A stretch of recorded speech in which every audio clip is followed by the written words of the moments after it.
11 নম্বর অঙ্কে বলা আছে মান নির্ণয় করতে হবে। মান নির্ণয় করতে হবে কার? Root M plus 1/√m equal 2 হলে রুট এম মাইনাস 1/√m সমান কত? আমাদের এই পক্ষ বা এই রাশির মানটা বের করতে হবে।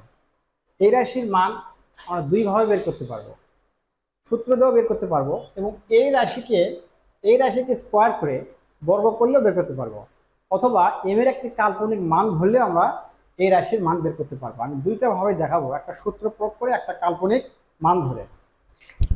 এইটার সমান এত, অতএব প্লাস 1/√m ইকুয়াল 2। এই রাশিকে আমরা বর্গ করি, বাম পক্ষ ও ডান পক্ষ বর্গ করলে দুই পক্ষকে বর্গ করতে হবে, বর্গ করি। বর্গ করলে দুই পাশে বর্গ করতে হবে, ব্র্যাকেট প্রয়োজন হয় না, স্কোয়ার করলাম। A plus B whole square সূত্র, A plus B whole square সূত্র আমরা জানি, যেটি লেখা যায় যে A plus B whole square সূত্র। এটা মান নির্ণয়ের ক্ষেত্রে A minus B whole square, A minus B whole square minus plus 4 A B, এই সূত্র প্রয়োগ করলে এর সঠিক অ্যান্সারটা পাওয়া যাবে।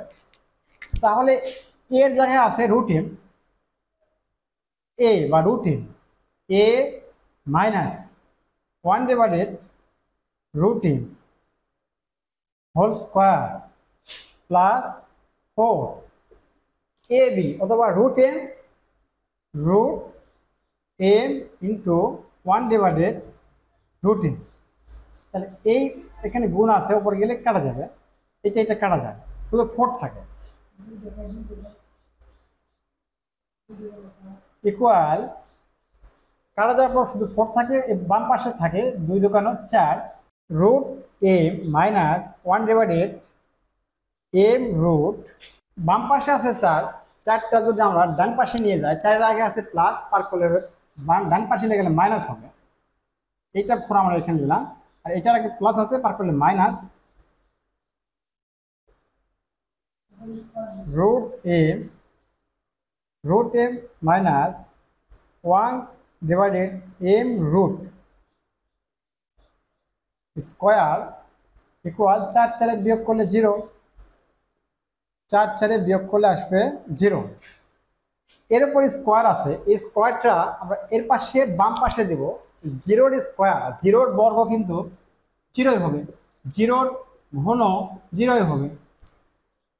√m minus 1/m root equal 0-র বর্গ, অর্থাৎ 0 রুট করে ফেলি আমরা, 0 রুট করলে 0ই হবে, একবারে 0 বসা দিয়ে অঙ্ক সমাধান পাওয়া যাবে, একবারে 0। তাহলে এই পক্ষের মানটা কিন্তু আমরা 0 পাচ্ছি। √m minus 1/√m minus 1/√m এর মান 0। 4টা অপশনের মধ্যে 0 যেখানে থাকবে সেটা আমাদের সঠিক অপশন, এটা আমাদের অ্যান্সার।